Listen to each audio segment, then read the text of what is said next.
ಬಡವರ ಕಷ್ಟವನ್ನು ಕೇಳಲಿಕ್ಕಾಗದಂಥ ಶಾಸಕರನ್ನ ನಾವು ಕಾಯಿಸ್ಕೊಂಡು ಕಳಿಸ್ತೀವಿ. ಬಡವರ ಸಮಸ್ಯೆಗಳು ಮುಖ್ಯ ಅಲ್ಲ, ಯಾಕಂದರೆ ಶ್ರೀಮಂತರ ಸಮಸ್ಯೆಗಳೇ ಮುಖ್ಯ ಆಯಿತು. MLA ಮಾಡಿ ನಾವು ಕೂರಿಸಿದ್ವಿ. ಯಾಕೆ ನಮ್ಮ ಕಷ್ಟ ನಿಮ್ಮ ಹತ್ರ ಹೇಳಬೇಕು, ನಮ್ಮ ಕಷ್ಟನ ಪರಿಹಾರ ಮಾಡ್ತೀರಿ ಅಂತ ಹೇಳ್ಬಿಟ್ಟು. ಈ ಮನೆಗಳಲ್ಲಿ ಎಷ್ಟೇ ಮನೆಗಳು ಬಂದರೂ ಕೂಡ ಈ ಹೋರಾಟ ನಿರಂತರವಾಗಿ ನಡೀತದೆ. ನಿಮ್ಮ ಹತ್ರ ನಾವು ಭಿಕ್ಷೆ ಬೇಡ್ತೇವೆ ಸರ್.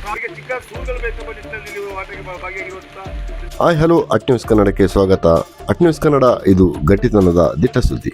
ಕೊಡಗು ಜಿಲ್ಲೆಯ ಸೋಮಾರ್ಪೇಟೆಯ ಮಾದಾಪುರ ಗ್ರಾಮ ಪಂಚಾಯತ್ ವ್ಯಾಪ್ತಿಯ ಕುಂಬೂರು ಗ್ರಾಮದ ಸರ್ವೆ ನಂಬರ್ 125/1 ಮತ್ತು 22/1 ಸರ್ಕಾರಿ ಜಾಗದಲ್ಲಿ ಮೇ ತಿಂಗಳ 2ನೇ ತಾರೀಕಿನಿಂದಲೂ ಕೂಡ ನಿವೇಶನ ರಹಿತ ಬಡವರು ಅಹೋರಾತ್ರಿ ಹೋರಾಟ ನಡೆಸ್ತಾ ಇದ್ದಾರೆ. ಈ ಸುರಿಯುವ ಮಳೆಯಲ್ಲಿ ಏನು ಆ ಪ್ರತಿಭಟನಾಕಾರರು ಅಹೋರಾತ್ರಿ ಪ್ರತಿಭಟನೆ ಕಳೆದ 52 ದಿನಗಳಿಂದ ನಿರಂತರವಾಗಿ ನಡೀತಾ ಇದ್ರೂ ಕೂಡ ಈ ಪ್ರತಿಭಟನಾ ಸ್ಥಳಕ್ಕೆ ಅಲ್ಲಿನ ಸ್ಥಳೀಯ ಏನು ಜಿಲ್ಲಾಡಳಿತ ಆಗಿರ್ಬೋದು, ಅದೇ ರೀತಿ ಸ್ಥಳೀಯ ಶಾಸಕರಾದಂಥ ಮಂಥರ್ಗೌಡರಾಗಿರ್ಬೋದು, ಯಾವುದೇ ಅಧಿಕಾರಿಗಳು ಕೂಡ ಇದುವರೆಗೂ ಕೂಡ ಆ ಒಂದು ಪ್ರತಿಭಟನಾ ಸ್ಥಳಕ್ಕೆ ಧಾವಿಸಿಬಿಟ್ಟು ಅಲ್ಲಿನ ಏನು ಜನರ ಸಮಸ್ಯೆಗಳನ್ನು ಇದುವರೆಗೆ ಕೇಳಿಲ್ಲ.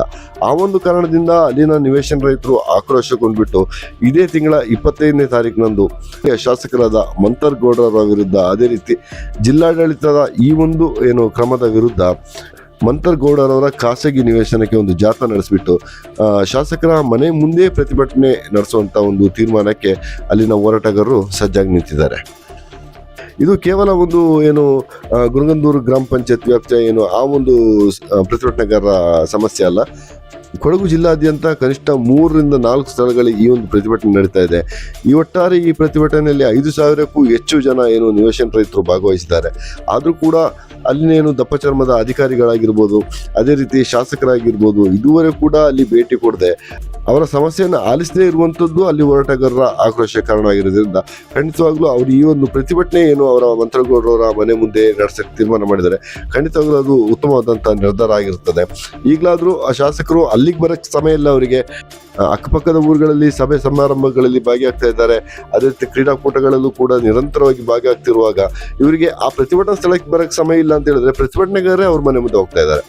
ಅವಾಗಲಾದರೂ ಅವ್ರನ್ನ ಭೇಟಿಯಾಗಲಿ, ಅವರ ಸಮಸ್ಯೆ ಆಲಿಸಲಿ ಅನ್ನುವಂಥದ್ದು ಅಟ್ ನ್ಯೂಸ್ ಕನ್ನಡದ ಆಶಯ. ಅದೇ ರೀತಿ ಕೊಡಗು ಜಿಲ್ಲೆಯ ಏನು ಪ್ರಜ್ಞಾವಂತ ಏನು ನಾಗರಿಕರಿದ್ದಾರೆ, ಸಾಮಾಜಿಕ ಹೋರಾಟಗಾರರಿದ್ದಾರೆ, ಅದೇ ರೀತಿ ತನ್ನನ್ನು ತಾನು ಜಾತ್ಯತೀತ ಅನ್ನುವಂಥ ಪಕ್ಷಗಳು ಕೂಡ ಇದೆ. ಖಂಡಿತವಾಗ್ಲೂ ನೀವೆಲ್ಲರೂ ಕೂಡ ಈ ಒಂದು ಏನು ನಿವೇಶನ ರೈತರ ಏನು ಬೆಂಬಲಕ್ಕೆ ನಿಂತ್ಕೋಬೇಕು, ಇವರ ಹೋರಾಟಕ್ಕೆ ಸಾಥ್ ಕೊಡಬೇಕು. ಕೊಡಗು ಜಿಲ್ಲೆಯಲ್ಲಿ ಇರುವಂಥ ನಿವೇಶನ ರೈತರಿಗೆ ಒಂದಿಷ್ಟು ನಿವೇಶನ ಸಿಗುವಂಥ ಸಾಧ್ಯತೆಗಳು ಇರ್ಬೋದು. ದಯವಿಟ್ಟು ಪ್ರತಿಯೊಬ್ಬರು ಕೂಡ ಈ ಒಂದು ಪ್ರತಿಭಟನೆ ಭಾಗಿಯಾಗಬೇಕು. ಕೊಡಗು ಜಿಲ್ಲೆಯಲ್ಲಿ ಪ್ರತಿಭಟನೆ ಮಾಡ್ತಾ ಇರುವಂಥ ಎಲ್ಲ ಪ್ರತಿಭಟನೆಗಾರರಿಗೂ ಈ ಒಂದು ಹೋರಾಟದಲ್ಲಿ ಅವರಿಗೆ ಜಯ ಸಿಗಲಿ. ಅದೇ ರೀತಿ ಅವರಿಗೊಂದು ಪುಟ್ಟದಾದಂಥ ಒಂದು ಗೂಡು ಕಟ್ಕೊಳ್ಳಿಕ್ಕೆ ಒಂದು ಸಣ್ಣದೊಂದು ನಿವೇಶನ ಸಿಗುವಂತಾಗಲಿ ಅಂತ ಹಾರೈಸ್ತಾ ಅಟ್ ನ್ಯೂಸ್ ಕನ್ನಡ ಇದು ಗಟ್ಟಿತನದ ದಿಟ್ಟ ಸುದ್ದಿ. ವೀಕ್ಷಕರೇ, ನೀವಿನ್ನೂ ನನ್ನ ಚಾನಲ್ನ ಸಬ್ಸ್ಕ್ರೈಬ್ ಮಾಡ್ಕೊಳ್ಳದೇ ಇದ್ದರೆ ಈ ಕೂಡಲೇ ಸಬ್ಸ್ಕ್ರೈಬ್ ಮಾಡ್ಕೊಳ್ಳಿ.